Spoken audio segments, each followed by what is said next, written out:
Are you wondering why YouTube TV keeps spinning or buffering while you're trying to watch?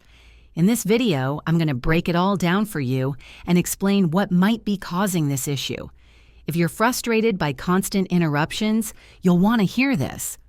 Spinning or buffering on YouTube TV is often caused by slow or unstable internet connections. Streaming live TV requires a stable speed of at least 13 megabits per second for HD content. If your Wi-Fi signal is weak or multiple devices are using bandwidth, it can lead to buffering. Another reason could be server congestion, especially during peak hours or major events like live sports. Outdated apps or browsers can also cause issues, as they may not handle streams efficiently. To fix this, try switching to a wired connection, restarting your router, or reducing video quality in settings. Close unnecessary apps or devices using the network and ensure your app or browser is updated. If the problem persists, check YouTube TV's service status for outages.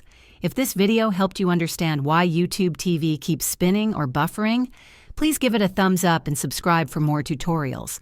Thanks for watching.